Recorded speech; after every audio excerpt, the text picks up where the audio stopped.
Jill DeWitt with Jack Butala here. Thank you. Welcome to our weekly call. Let us know, please, in the chat box if you can hear us, and we'll get right to it. Awesome. Thank you very much. Thank you. And Ferran here is like all queued up with a question loaded, ready to go. Love that. So, are we sticking with the same format as last week, Jack, or we're gonna? Yeah, and at 3:30, we're gonna actually play the game for sure. Would you do that deal? Yeah. Would you do this deal? I tested it beforehand. So they're all transactions that are either in our acquisition pipeline. We've either purchased them already, and in some cases, we've already sold them. Mm-hmm. Or have we? We don't know. That's what we want to talk about. Got it. All right. Well, without further ado, I'm going to jump in here and we'll start answering some questions. So Ferran asked, does anyone have any experience with GPS property line plotter apps? Okay, you didn't just ask that. What'd you say? Why? Because I do have some experience. Oh, God. Okay, wait. Like, where are you going with that? Okay. I have a potential buyer we sent to the app store with the coordinates from Parcel Fact today. Not 100% sure the apps work, but thought this was an efficient way to get the buyer involved in sorting out the polygon for themselves. I like that. So, Jack? I'm not sure what the question is now. Oh, okay. I think Ferran's asking, like, if I give them the GPS coordinates and there's an app to help them like draw a line in their own phone so they can see it, but instead of not using Parcel Fact and sending them a screenshot. You can see, so down here in Parcel Fact, what you can do is this.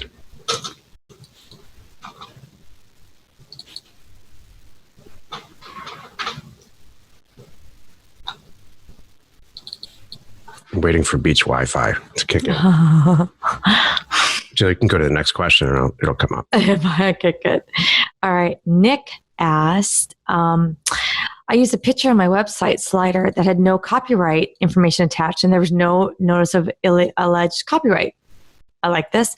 I was contracted by a company representing the photographer, and they wrote, if a valid license for use of this image does not exist, a fee of, this is hilarious, $5,000 is required to resolve this matter. I'm not going to pay exactly. I wrote them back saying the above information. I took the image down. All's in their court. I guess they could try to sue me. I replaced the image with one from Jack's Data City. Nice. J&J have mentioned. What about this just requires from others in the group? That's kind of funny. It's like, can I say real quick about this? I think you're right, Nick. And I see you owe me all this money is like a speed camera. And some of the things they're hoping you're going to pay it. A speed trap camera, it's not really necessarily the legal way to catch you. So they really can't go after you. But if you pay it, great, we win. That's how I see it. So do you want to add something on that? No, I agree with you completely. This has happened to me before, and it just goes away. If it doesn't, offer to settle for $1 or something. Nick called them patent trolls. Love it. I love it. To answer the first question on Parcel Fact, if you go down here and copy all these coordinates, and you do it, and you paste them into Google Earth, you'll get the polygon effect, or you may have to do it one by one. I'll do it now while Jill's asking the next question. Well, I'm going to add onto this, Ferran. I gave them the maps from Parcel Fact, but they're asking very exact questions about the lines. This is a huge red flag for me. I have to be honest with you. If they really want you to stand there with a spray can with them and walk the property, not your buyer. And I've told people, look, I priced it so well that you can afford to hire somebody to go out there if you really want to and stake it. Or if you want me to do that, boy, I sure can, but it's going to change the sales price. Which would you prefer? And then it usually answers them right there. So like I said, some people, when they get like this and they're kind of, it sounds like they're being weird about it. If they can't handle the GPS coordinates and they want, super exact and whatever, then, and they're not willing to do that themselves. What do you think, Jack? I'm not. I agree with you, Jill. It's like, I'm not going to go out there and stand there with you and hold your hand while you look at it and see that the sunset really is that pretty or whatever. And it's trust the county. Weird. I mean, wait, are you going to trust the county or not? I mean, I agree. Yeah. I'm trying to think of an example of that from like a a residence, it'd be like, I don't know. It's like if I'm buying somebody's home and I'm giving them a hard time, like, are you sure that I'm not encroaching? My tree in his yard is not going to make a big deal. I'll be like, are you really serious about this house or not? Because if that's the deal breaker, that's weird. So I hope that helps. So yeah, thank you, Luke. Luke liked my reply. I get too many people asking for too much help. That's when I'm out. After a few phone calls, I'm like, yeah, you are not serious. So, because the right guy knows how to do this, and he's not going to bother you with exact lines. Yeah, the person who's asking questions is a consumer anyway, and we try to just stick to the resellers. Mm-hmm. We ask nothing. Exactly. Okay, so did you want to show me some? Did you want to? Oh, you did. You did. Okay, thank you. So Brian asks, I sell a property to a buyer and we do the seller financing. He doesn't get the deed until the balance is paid in full. Okay. Can the buyer begin building on the property or move a trailer on a property without holding title? What precautions do you recommend to avoid having to evict someone who has slid his travel trailer onto the property he's still making payments on but has defaulted? I say bring it. I mean, there are differing opinions on this, but the more that they improve the property, the better off you're going to be when they do foreclose, if they foreclose, obviously. Mm-hmm. When people start to improve their property, this is my opinion, one of two things happens. They either pay the loan off early or they improve it and they pay it off on schedule. They usually don't default, which is a good thing. Mm-hmm. I'm going to put Luke, because I like it. Invite Luke Smith here. They're living on it. And I usually tell them too, you know what I do, Brian? Honestly, if I have somebody who's like interested on it and they're like, oh, I'm so excited. I'm like, yeah, go camp on it this weekend. It's cool. I get them all excited that way. And it's like, it's like they tell you to test drive the car and keep it overnight. We all know how that's going to end. Right? With Jill, I know how it's going to end. But you know what I mean? It's the same thing. It's like, sure, you know what? All right, you have my permission. Go camp on it this weekend. Tell me what you think. And then they usually go fall in love with it. So. Or they can't find it. And then either way, it's good. And they want you to come out and draw a line. Just kidding. We'll camp together. I'll meet you there. I'll bring the marshmallows. I'm just kidding. That would be we so all funny. Have stories about people calling us and saying, hey, can you show me this property? I'm thinking about buying it. Right? I would, but I'm 3 states over. Well, I'm kind of like, what's to show? You just put it in and like, do I need to stand there with you for some reason? I'm not sure why. So, good stuff. Luke, are you there? Yeah, I get that almost every day. People ask me to give a tour of the property or pick them up at the airport or whatever. Some stupid tour, That's funny. Have you ever done it ever? No. I did it one time, a long time ago, rookie mistake. How did that end? It ended with me pretty angry. Oh. You know what ended up happening, actually, now that I'm thinking about it? I bought more property because there was somebody out there, and I ended up buying other people's property. Because you're standing there going, this really is nice. That's good. That's so funny. Luke, tell us what's going on. What's happening this week? Tell us some good stuff and some bad stuff. Well, I sold this one property. Guy wired the money in. It's like $2,300 for a $1,000 property.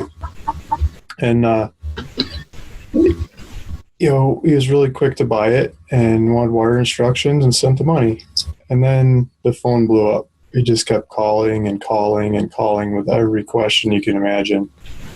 And like the same thing, exactly what Jill's talking about.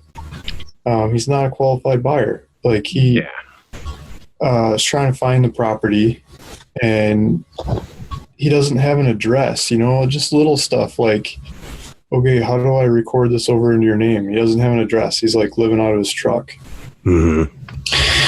I'm like, okay, well, where do you want the tax bill to go? He's like, just send it to your address. I'll check it online. I'm like, just little stuff like that. And then so he's trying to get out there, trying to find the property.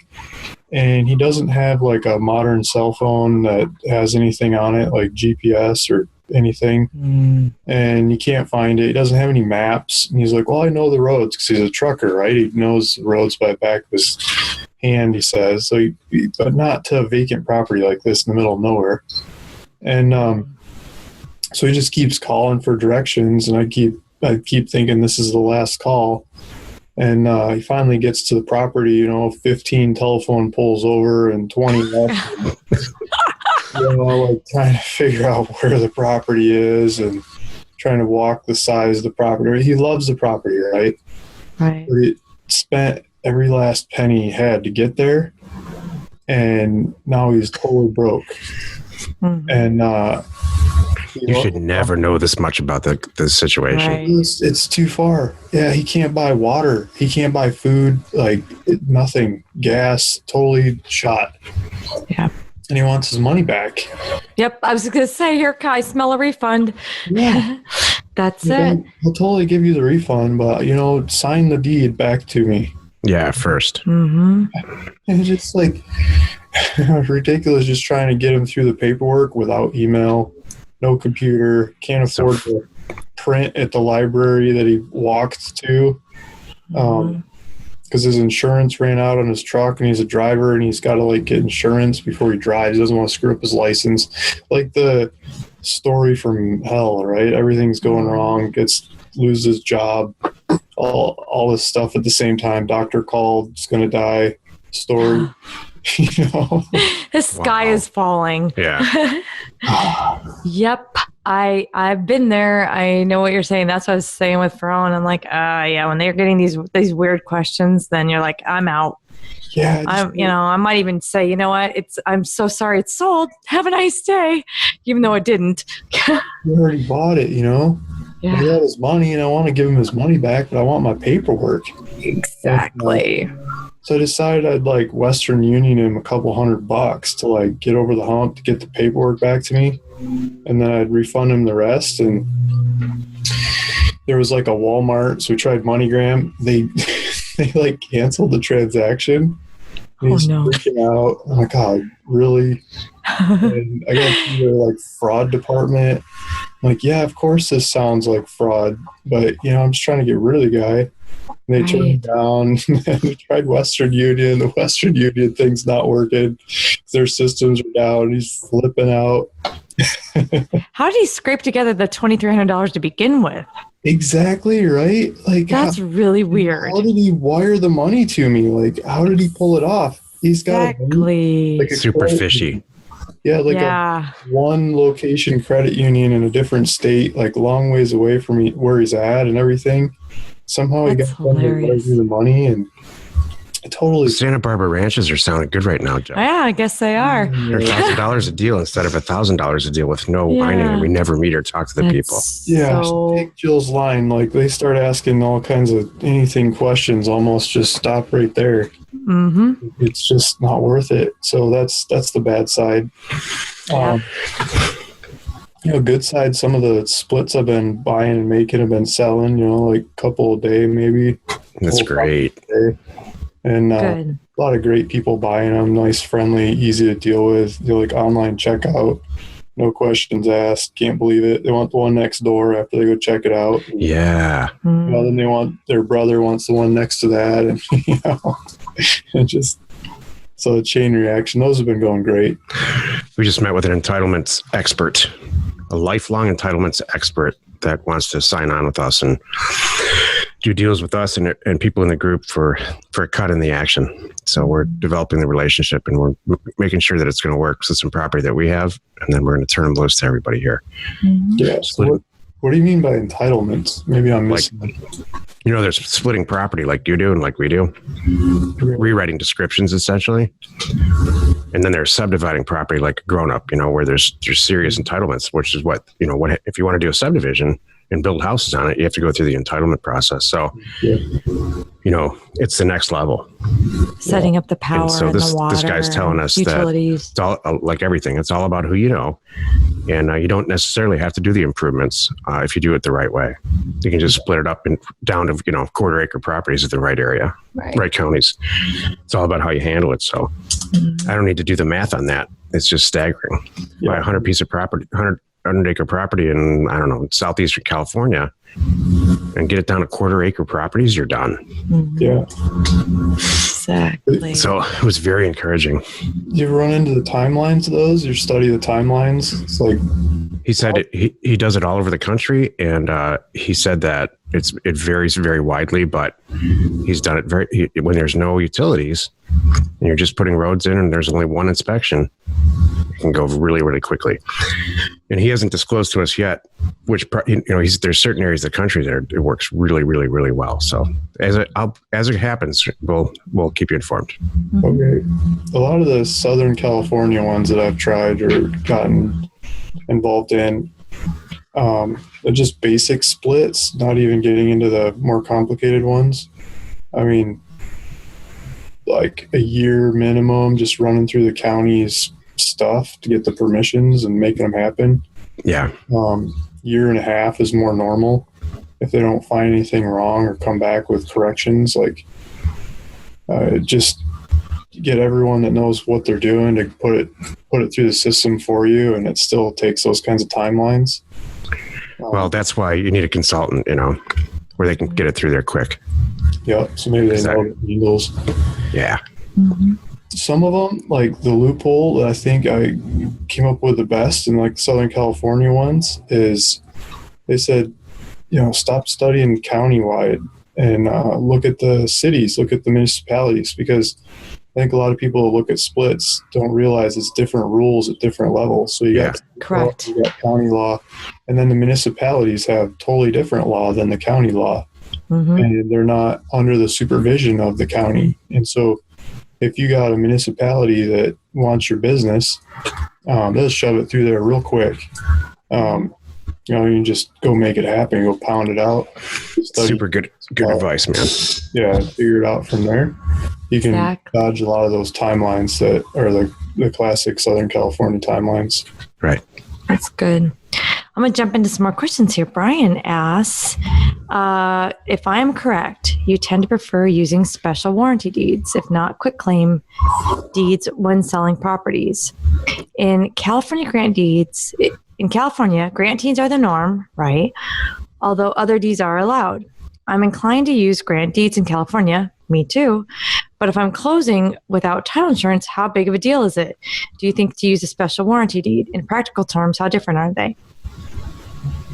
I've used both in California, and frankly, I've had them sent back to me in certain counties when they're not grant deeds. Right. So I think that default now, Joe, we just use a grant deed in California and Nevada, and that's it. Correct. So not in Nevada, I use it. You do? Oh, okay. Okay. Special bargain grant deed, whatever. Right. Grant bargain sale deed. Yeah, that's it. That's it. Yeah. California, I know have their own. Deed Perfect's up to date on all that too. I know that it has the right where you could do special warranty deeds and where you do grant deeds and that kind of stuff, which is good. So cool. So how different are they? I mean, a grant deed is like a warranty deed. It's just the state of California wants to see a grant deed. That's kind of just what they call it. You can't do a special grant deed. There's no version of that. Is there, Jack? I've never seen one. I'm looking it up on the screen so everybody can see it right now. I honestly don't know what the definition of a grant deed is. And special warranty deeds means that you're warranting the title for the time that you've owned it, which in our case is theoretically just minutes. Right. A warranty deed is where you warrant the title of the property since the beginning of time. Pretty scary when you think about it. You're insuring that yourself, the quality of the chain of title. I'm not sure what a grant deed is. I always thought it was just a specific way to avoid a definition of what deed that you're transferring and state specific.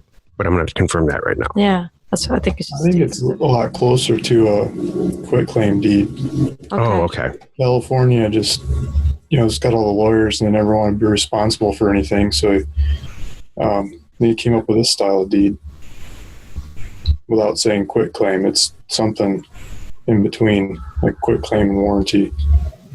Grant deed is... Oh, look at the grant deed is also sometimes known as a special warranty deed, according to this website, Home Guides. Okay, so you can do your own research and find out. Yeah.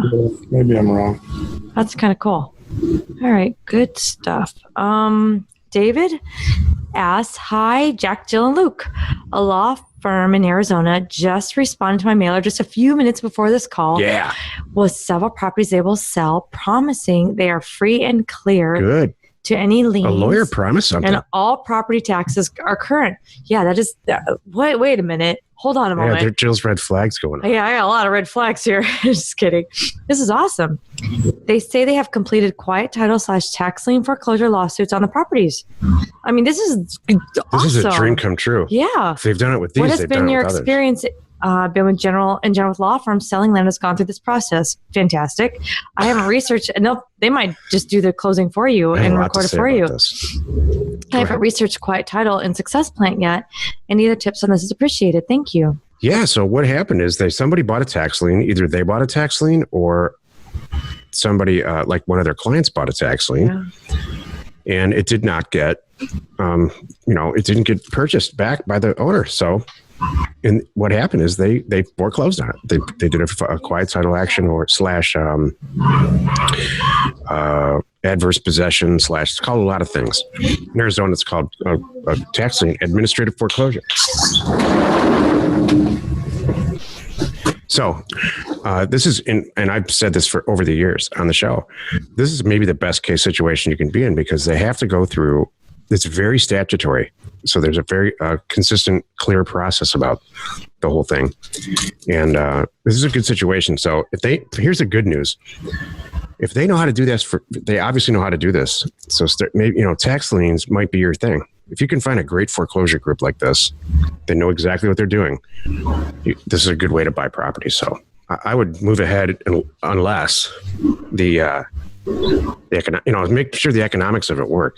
Just for fun, can you tell us, Dave, what the economics are? Like, how much are you going to buy the properties for? What do you think you can sell them for? And don't disclose any information that you're not comfortable with disclosing. And Jill, go to the next. I mean, what do you think, cool. Luke? Can I throw one more question in there to Dave? Can you ask if the law firm, the name starts with a B and the second name starts with a B? I might put more information in there if it does. Okay. Oh, all right. While he's adding to that, I'm going to get to Steve here. Steve asked, closing on a lot purchase on Friday, community property state, owner purchased before being married and now is married. Should I get a quick claim deed from the wife just in case they are okay with it?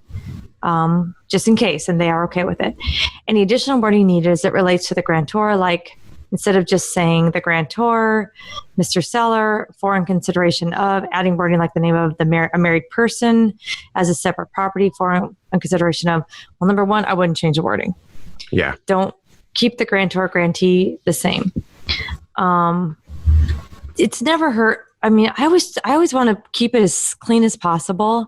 My first instinct is when he bought it, he was single, and just make it go now. So that way it's not going to set off any red flags or any whatever.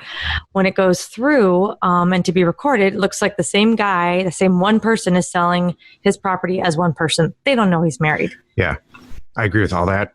If you were buying a $14 million strip center, I would say you might have to pursue this, what you're talking about, and through title. But no, I don't think so. Mm-hmm. This is the second time this has come up in the last 2 weeks. I wonder why. Yeah, and you know what? Well, let's back up here.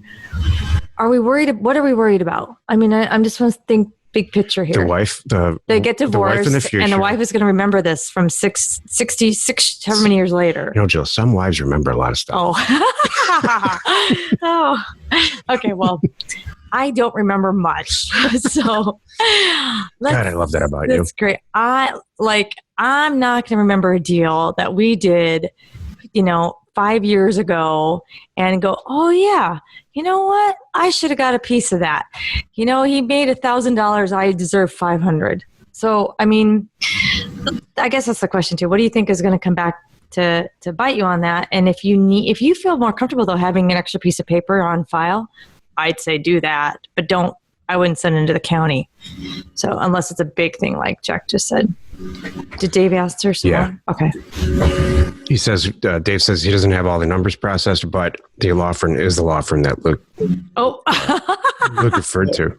that law firm's got hundreds of properties that they've got like this. And, I mean, they're all for sale. Like if you wanted to go buy them all, you can go work through them. The, Tory out of Salt Lake City, I'm not sure if he's on the call or not. Maybe you could get him on, but he just got a letter from those guys about one of the deals that he was in. Mm-hmm. And, he paid the back taxes on the property, and the law firm came back and said, hey, you got to pay us because we were foreclosing on that property, and, you know, basically held them hostage to pay their fees, like $1,500 in fees.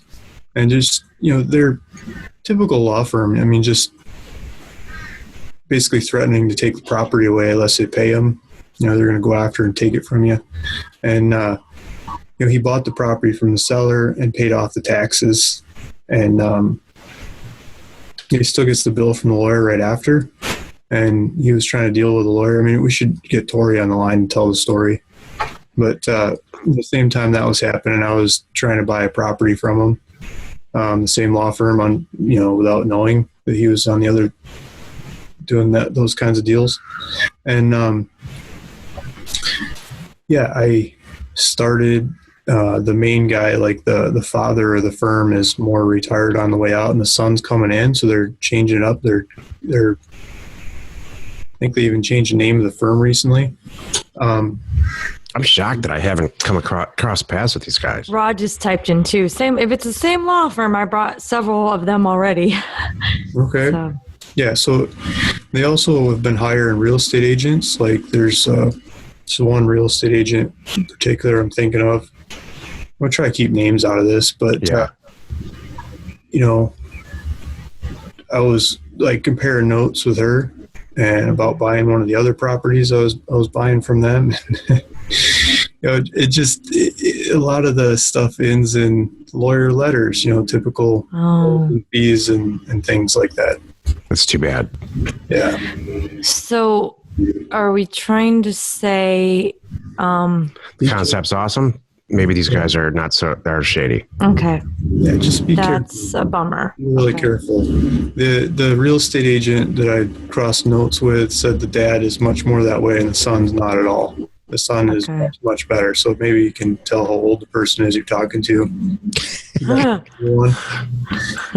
because I think he's kind of taken over and got all these properties. He's trying to move them like the dad wasn't really trying to move them before. You know, the answer is to just learn the foreclosure process yourself, if that's what you want to do. Mm-hmm. There's so much money to be made in adverse possession property all over the country. Mm-hmm. And it's really just filing a lawsuit yourself. Mm-hmm. Going through the motions and collecting the property for the amount of the back taxes plus some fees. Mm-hmm. By the way, if you read the book, the lawyers are correct that they could charge a reasonable amount and have the person that redeems it and or the person who forecloses on it pay their fees. But if there's no lawyers involved and you just purchase a tax lien directly from the county and foreclose on it, then you don't have to owe anybody anything. Right. Cool. All right. Brian asked, when moving up to higher priced properties, how do you decide what percentage of market value to offer? Obviously, the percentage has to go up as the property value goes up. You've mentioned determining a set amount that you want to clear on each deal, for example, $100,000 a deal. How do you determine that profit amount? Is it just based on how much time and effort you're putting into each deal? No, that's a great question, Brian. And I wish I had a more scientific, algorithm-ish answer for you, but we eyeball it. If we buy a large ranch up in the Santa Barbara area, for example, and we know it's worth 1.2. If we listed it on the market, let's say, it would retail for 1.2. If we're buying it for $500,000 and we sell it for $600 to the person that's then going to sell it for 1.2, it's just an arbitrary number. We just say, look, the deal's going to take us 30 days to get cash in, cash out, 30 days. Mm-hmm. We want to make $100,000 and that's it. Could we make 200? Yeah. But we know there's going to be another deal around the corner. We're starting to do it. We haven't not closed on one yet in Southern California with houses. In fact, that's pretty much what Jill and I were talking about all day today. Mm-hmm. You buy a house for it's worth $3 million. I know for you and those of you in the rest of the country, it's probably just staggering, but it's true. So you buy a house that's pretty close to the ocean. You buy it for, I don't know, $2.1 million. It's pretty much of a teardown. You sell it for 2.2, and you get a reputation in the area for Jack and Jill only marked the property up $100,000, and then you're going to get people lining up to buy the property. So I wish it was more scientific, but we always work it backwards. Here's the common denominator in pricing all these properties. And I'm not talking about cap rate properties. I'm just talking about land and houses and stuff, not apartments, not income producing property. You start with what it's going to sell for. You start with what you think the retail value is that they can sell it for on the market on the MLS. And then you go backwards. See what you can get away with. You're in the business of making the middleman wealthy and making yourself with a good, establishing a good reputation for yourself. And you're still looking for a situation. What is that saying? Pigs get fat, hogs get slaughtered? Yeah, it doesn't change. Rod says, I bought a property in Nevada and had a seller sign a warranty deed. Should I start over? It's already signed and notarized and ready to send to the county. No. Yeah. Wait. Oh, no, because we just did Nevada change? I thought Nevada was a grant. I did too. Actually, buying on a warranty deed is the best thing possible because they're insuring the title. Go ahead, Joe. Here's the easiest fix.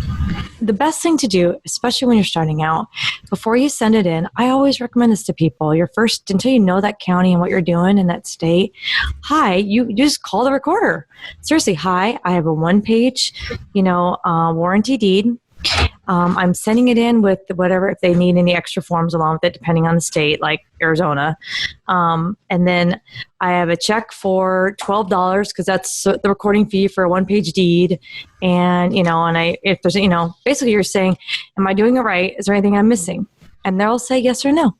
And then also too, Rod, put your phone number in there when you send it in with your check and your address and everything. I can't tell you how it's a little thing, but making sure there's a sticky note saying thank you very much with your phone number on it is huge, and they will call you if there's any little thing that they can adjust. And I think Luke said some where they even cross things off for him and, said this is fine.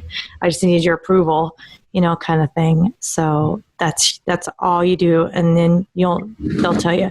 And I used to keep we still do. I kept a tick sheet, like a cheat sheet, if you will, file on my desk, on my desktop, with all the different counties and all the recording fees. It was a quick little thing to flip through, and so we all knew real quickly what kind of deed it was. Oh, and by the way, who the recorder's name. I kept their recorder phone number and their name. If I talk to, Susie 6 times, I want to call and say hi, Susie. It's a good thing to build a relationship, and then put little notes in there. Like often, recording fees will change. Over around December, or January 1, it'll go up $2. You got to make a little note, keep track of that kind of stuff, and that's it. So do that too. Yeah, it's a grant bargain sale deed. It's most commonly used in Nevada. It's not the de facto deed. It's just the one that's mostly used in Nevada. So, talk to the recorder. I think different counties might be a little different. The other thing you have to do in Nevada, it's your first transaction in Nevada, is the declaration of value form. Just like that's right. Form. And it looks totally straightforward. You stick the numbers in there and run with it. But I started getting some of them rejected in different counties because I bought the property so cheap and I was paying the tax for that price. And they have an either or rule. That is the greater of however much you're buying it for, or 80% of some value that they assessed value or something, or cash value, probably. Yes, I don't even think it's the assessed value, some other whatever value. But it's the only way to really get that is to get them on the phone and ask. So if you're buying it stupid cheap for the area, you basically call the recorder and ask, am I doing this right for this property, for this fee? Trying to figure out the fee, and they'll point out their table. They have the old school table to look at. Exactly. 50 cents for every $500 value, and they have weird things like that. Yeah, but it's that or thing. Every now and then I get deeds sent back, and you just correct it. Instead of $12 tax, it's $13 or something. You send it back to them. Perfect. Good. Thank you. Let's play some of my game right now. Play some game right now? Okay. Would you buy this property in San Bernardino for $500? It's 5 acres. Oh my gosh. Luke. Yeah. Oh, sorry. I lost the screen. Here we go. So this 500, it's on Cottonwood Drive. Yeah. Looks like you can drive right up to it. $500 bucks. Yeah, houses and I stuff. don't get it anymore. No questions. I mean, that's like you probably sell it for $3,500 to $4,500 kinds of numbers pretty quick. Good. We're going to add that to the game. I would post it for $5,000. Yeah, $5,000. You start running into Land Century, similar properties. I like this game already. Give me some more. Okay, here we go. Here's 5 acres in Cibola County, New Mexico. One of my favorite places to buy real estate ever. Yeah, that's a fun county. You got a really nice GIS system. County's really easy to work with. 5 acres for $2,000. Yeah. I'd say I know what I would do. It would be a yes. The access on that looks kind of missing. That's correct. The access is, and I looked it up, the GIS on the county, and it's got legal access. You just need to put a road in. What's that line to the left of it? Oh, see, that's access. There's access stuff. There's all kinds of stuff in the subdivision. I have no problem with that one. Thumbs up. Mm-hmm. Yeah, so that county, you can like see a lot of easements and stuff in their GIS. So everybody says yes, Jill, for $2,000. Yep. What would you sell it for? A lot. 5 acres? Probably $10,000. Yeah. Probably. What would you sell it for? I was thinking $7,500. Mm-hmm. Look at this. Trees. Trees are a big deal. Yeah. Taos County, New Mexico. Half acre. Can you zoom in for me? How much? See all this area? See this area here? Yeah, access. Oh, what would you pay? There. How much did you say? How many acres? Half acre? 0.5, yeah. Half acre. Zoom out for me. How close to skiing is that? Not very. Half acre. Half acre. I'd pay $500 for it. I'd pay $1,000 all day. Oh, okay. And sell it for 2, maybe 3. 700 or something. Yeah. Let me get him on the phone. I'll get it down to 5. Yeah. Just kidding. It's really cool. Parcel Fact is working in Taos County because try to pull that up in Title Pro. Yeah, it doesn't work. This county doesn't work in Title Pro. At least it hasn't in the past. Maybe it does today, but that's really cool. That's good for Parcel Fact. Yay. Yeah. I'm hoarse from arguing with my IT staff, and it finally works now. Polk County, Florida. How big? Never done business there. I don't have an exact. The owner doesn't know, and the description's unclear. They've owned it since '77. There's nothing on the left for the details? No. Okay. Is that water running through? You know I'm looking at our database too, Jill, don't you? I do. There's all kinds of stuff going on over here. I'd pay $1,000. Okay. What would you pay? Jill, you're cracking me up. I'm learning something about you. You always have been cheaper than me. Oh, no. I'm sorry. Cracking me up. I do. No, we sent the letters out a long time ago to $1,000. That's what it is. Thank you. Maybe it's in your blood. Well, I think we're past that. Yeah, I'm going to stay out of this one. I don't know the area. Never looked at the market or anything. Luke, do you have a printer in your office from 1978? No. I started doing mailers. That printer melted. Sounds like you have a dot matrix printer in your office.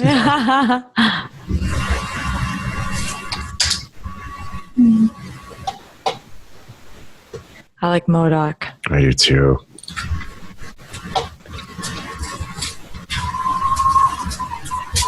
Oh. Exactly. My reaction exactly. Nice. Look at that. I think I remember that property.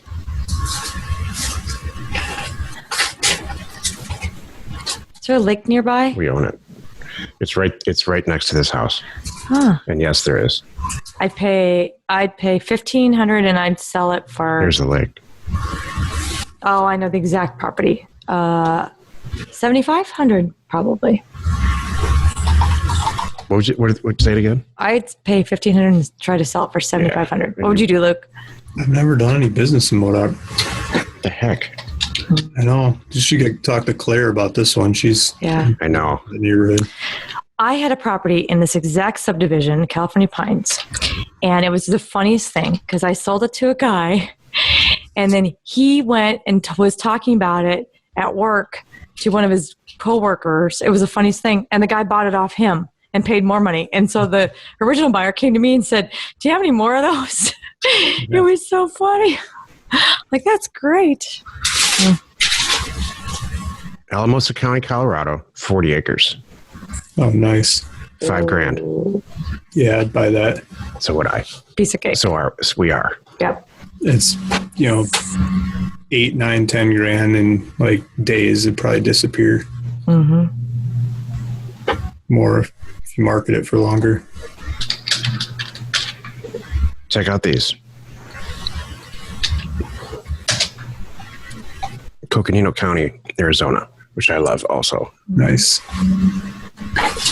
They got stricter septic systems in the counties around them. It's kind of like $15,000 septic systems for most all that county. Mm-hmm. Whereas like Yavapai or some of the neighboring counties, you can do the $7,000 to $10,000 kind of septic systems. We're buying these for the back tax property. There's about 6 of them. I'm not going to bore everybody going through them, but they're all close to each other. They all have addresses. They have trees. We're buying them for the back tax amounts, which are about $1,500 each. Nice. What's the size? It doesn't specify. I'm guessing that it's less than an acre just looking at it. But all the utilities are solved. We'll bank on those. We'll probably sell this for 10 or 15, probably maybe 20 grand. I don't know. Let's say 10. Yeah. Bored yet, Jill? No, I like this game. Actually, it's fun. These are in Maricopa County. There's a bunch of them, which is the county where Phoenix is in Arizona. And I'm not that excited about them, I got to be honest. Uh-huh. Usually in Maricopa, you just knock it out of the park. Oh, I know. Maricopa's kind of funny. And they're south, though, Jill. They're not like west, Uh-huh. Check this out. I don't know. Towards Tucson and Casa Grande.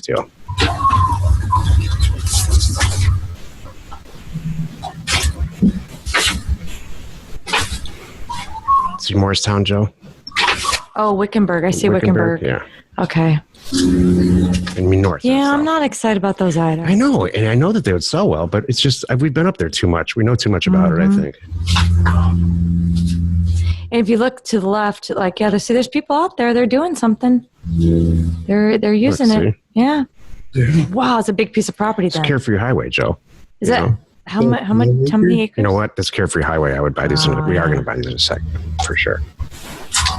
Actually, it's pretty there. I know where that is. The 5 acres. Yeah. I'd pay a couple thousand. What is the price right now on them? 3, 5, 4? They want a call back. Okay.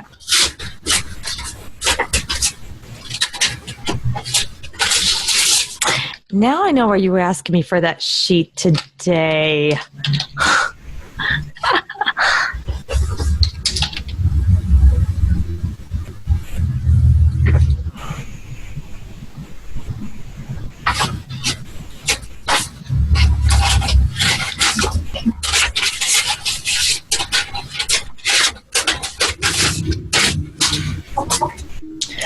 Parcel Fact is like Title Pro. You have to let it auto-populate the county, and then it works.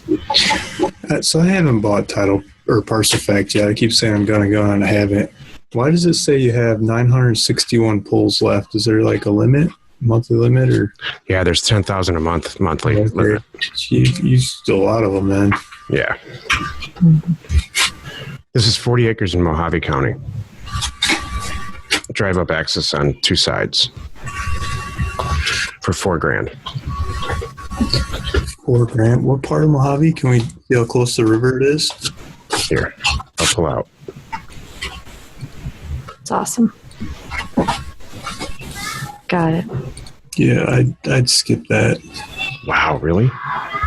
For $4,000, you would? What size is it? 40 acres. 40. Maybe I missed the acres. I would buy that. We are buying it. Okay. I get stuck with some of these, the backside of Mojave. Lake Havasu City. This is the backside of Lake Havasu City, though. Mm-hmm. Yeah. There's people out there. $4,000. That'll go. If you go the next mountain over, like Wiki up, that up in the corner, then your sales drop pretty fast. Still Mojave County, but a lot harder to sell them.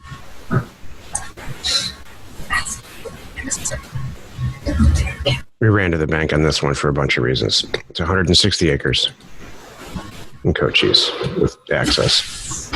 Nice. Total subdivision candidate. How much do you want for that one? 16,000. It's an estate situation. So I've been selling that county like I sold some today for like $400 an acre. Yeah, I saw you. I mean, you're just knocking the bottom out of land pin with those, man. It's awesome. Cool. Do you have any way you want to look at, Luke? Off the top of your head? I could do this all day, but we need to answer questions. Maybe you pull up another one. I'll pull up an APN. Just give me a sec. Okay, I'm going to answer this question here. Brian said, I'm encouraged about 2 properties off my first mailer and just found a buyer for one of them. Bought for $3,645 and sold for $12,250. Hey, maybe this works. Hey, maybe this really works. Yes, it does, Brian. I am so glad. And thank you for sharing that. I'm going to answer another one while Luke's looking up that property. Nick says, I sent an offer for $6,500 for 20 acres, so $325 an acre. The response was, the price is too low. However, if you want to buy my whole holdings there, the price can be negotiated easier. Ding, ding. I like this. He has 220 acres in 5 parcels. So today I mailed him a $44,000 offer, so $200 an acre. Love it. I figured more acres equals less per acre. You are right, Nick. Curious if I will hear back from him. What do you think about pricing the second offer at the lower price, the lower per acre amount? Well, I tell you, I know what Jill would do is just get on the phone with the guy and just hammer it out. And she wouldn't let him get off the phone until he agreed. So I'm not sure I would just mail another offer and go back and forth in the mail. I think I'd be pretty loud about it, actually. Mm-hmm. You don't Call want to him waste up time. Just say, all right, let's talk. What's it going to take? The first thing I'd say is, look, you caught me at a really good time. I actually have $50,000 for acquisition money because I just sold a bunch of dirt. This doesn't happen that often. Usually I'm cash poor and dirt rich. So if you want to do this deal in 3 days, I have somebody over there. That's good. I like that. All right, Jermaine asks, hi, Jack and Jill. We're looking to purchase vacant lots in a rural subdivision in North Carolina. I love North Carolina. The owner built the subdivision and is ready to unload the remaining lots at a discounted price. We don't want to buy all the lots at one time, using up all our capital. So we're trying to do our first option deal to acquire all the lots. Yeah, 41. 41 lots in total. How would you structure the option deal to minimize the risk, given this is just the first time we're purchasing land in the counties?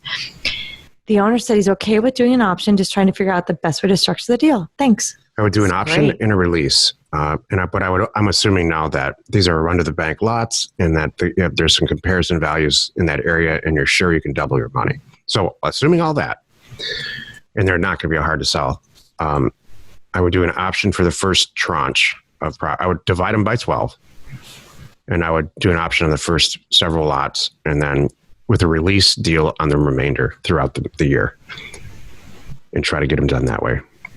Cool. Was that too fast? No, that was perfect. Hey, will you look up Luke's? I think it depends on the sophistication of the seller too. That might be over their head, depending on who you're talking to. Yeah, I mean, cash is king and all this stuff too. So yeah, that might be. I wonder why he wants to sell them so bad. If they're easy to sell and cheap, I don't know.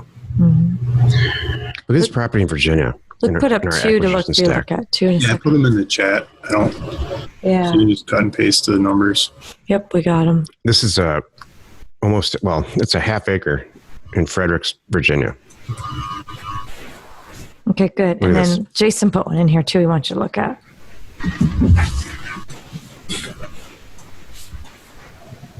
$500. That's awesome. The power line road. Why not? 500 Yeah. bucks. That's under contract. Okay, so we've got, does Luke have them in here? Yeah, Quake County and Otero County. There's 2 there. And then I got one from Jason here. Please. And Michael. This is good, everybody. We have a couple different ones. This is good. Yeah. Different parts of the country, too. Exactly.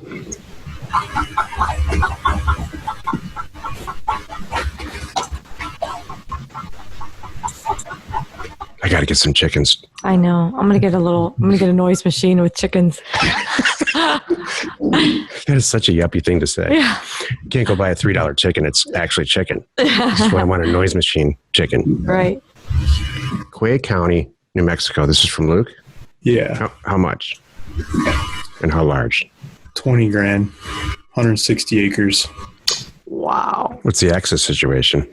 That's the problem. I would not do this deal. So I did it. I'm stuck with it. I'm trying to figure out what to do.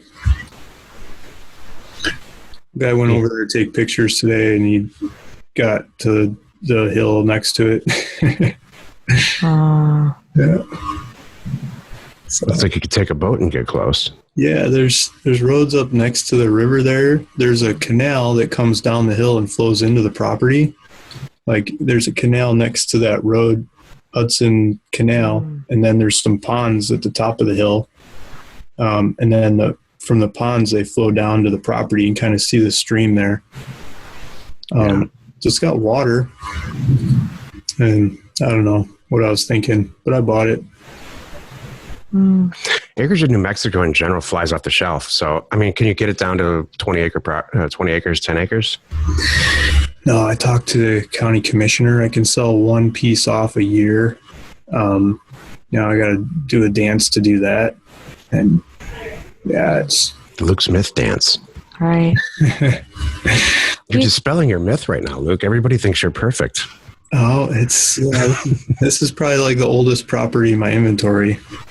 Wish I could go back and not buy it, but whatever. So everybody learned from Luke. It happens sometimes, Yeah, it just does, it's okay. We've all done that. Yeah. All right. If I get a picture guy in there to actually get some pictures of that water flowing through the property, I think it'll sell.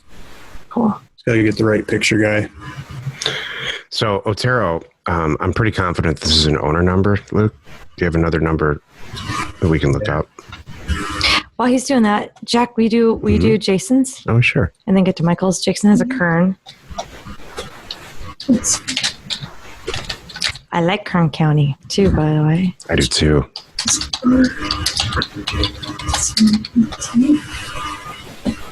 I love Yavapai County. Jill and I had a family cabin there for a long time, a lot of years.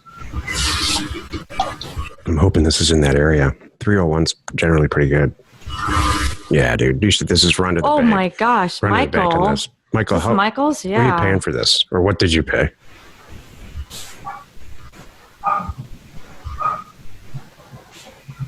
That's fantastic, Michael. $800. Oh my goodness. Yeah. I mean, there's once in a great while. Yeah, I say this, and it almost bank. never happens. I might keep this. I know I think you're in Massachusetts. If I would tell, from where we are, we would keep this for sure. All right, Michael, you can double it and sell it to Jack. Yeah, I will buy it from you for $1,600. I'm not joking. That's awesome. Yep, that's a great one. All Look right, at this, Joe. Jason has one. Do you want to do Look at this property. I know. All kidding aside, you should probably list this with a realtor. That is so awesome. All right, Jason has one and Kathleen has one too. Okay. I'm having fun. Is everybody else having fun here? Mm-hmm. Yeah, this is cool. Share notes, compare and contrast. Mm-hmm. That's the only number I have on the one that I sent you. That county goes by those R numbers. Okay. I'll try it again. County by county, when we find out there's issues, we're working through them. Yeah, I think I specifically changed the mailer because of this county. the way they do their numbers. So this is Kern. This is Jason's.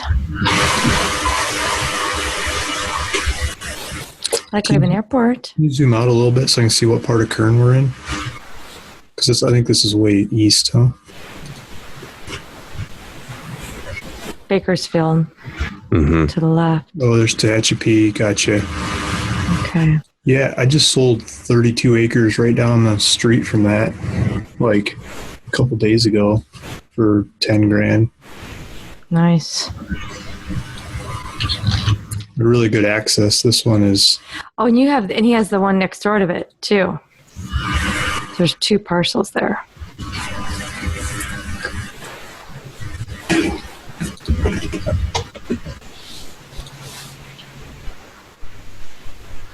So what's the size of this one? That was my next question too. It looks pretty big. It's like a 40 or something. Looks like a 40. It's in It's parcel fact. 160 acres. 160 acres. Oh, it's in parcel fact. Yeah, toggle back in parcel fact and you'll have it right there. Duh. I was going to say, I'm wondering, property area.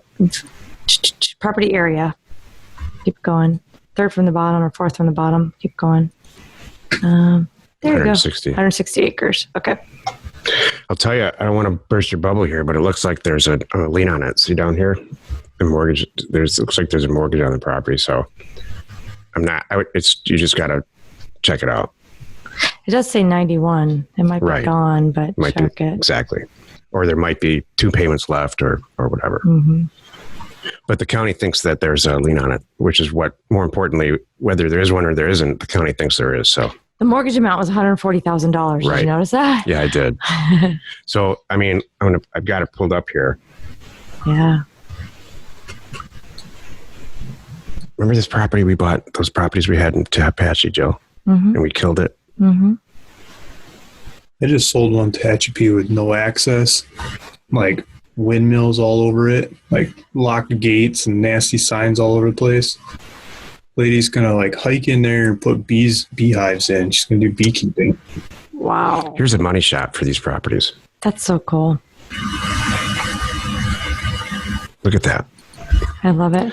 So it's 160 acres. If you're buying it for 16 grand, let's say, and there's no liens, I would do that deal. Would you, Luke? Yeah, I think if you figure out the lien side, I think you flip. What's the price? Jason didn't say. I'm just going to say what would you buy these for? I mean, do you have a... I don't think I'd pay 20, but I would pay 16. Yeah. Okay.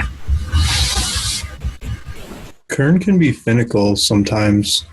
Jason has a note in here. The owner's a guy who trained me in cinematography and saw it in RealQuest and was intrigued. And he hasn't bought it yet. Good to know about the lien. Okay, good. Cool. All right, good. So people like it. Well, see, isn't that nice? Okay, so let me back up real quick. And that's one of the beauties I'm going to say real quick of parcel fact is because this is why you could have the guy on the phone with you. You could be talking to someone right now, pop it in and start talking about it, going, all right, do you know about this lien? What's the story? Mr. Smith, okay, I see this, I see that. And they're going to go like, wow. A, you know your stuff. And B, it saves you a lot of time and energy, looking it up. Exactly. It's all right there. Did you ever fly through the Grand Canyon in Google Earth? Only with you. Only well, holding hands with Jack. That's right. Oh, It's not how many? fail.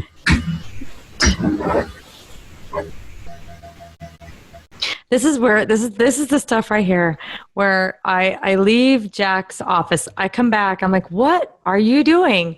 And 2 hours have gone by and he's just looking at stuff and That's cool. Yeah, like this. Yep. Super cool. All right, do you have any last questions? It is 4:00. Oh, it's 4. I know. Now that I've successfully distracted everybody and possibly hypnotized some people. Right, and it made everybody a little car sick there. Yeah. Any last questions? Anybody want to get in there real quick before we call it a day and call it a week? And what we should have done is added up. Oh, there's a bunch more properties in here. Added up what we're going to pay and what we're going to make and what we did. Next time we'll do that. properties that we're looking at. I mean, it's hundreds of thousands of dollars. I like that. That'd be really good. Luke, can you have like 10 properties lined up, maybe that you've already purchased or whatever? Yeah. That'd be fun. So I'm going to be traveling next 2 weeks, so okay. Help me out of that, but I'll try. I might be able to still log in. Okay. Cool. Great. Yeah. Going somewhere crazy, somewhere fun? Sweden. My wife from Sweden, so we're going to see the family and rented this house like out in the islands, like the West Coast islands, and don't log on, man. Yeah, have fun. Yeah. It'll be like what, like 3 a.m. and still be light out, light all the time, so it doesn't really matter what time it is. That's crazy. Drink some Swedish beer and try not to get anybody pregnant. That's my advice from you, sir. Exactly. Love it. Okay, thanks. You're welcome. Thanks, Luke. Thanks, everyone. Great call. Thanks, everyone. Have a good week. Have a good vacation, Luke. We will, unlike Luke, be here. Yep. Same time and same Zoom number. Thanks. Bye. Happy acquisitions. Bye.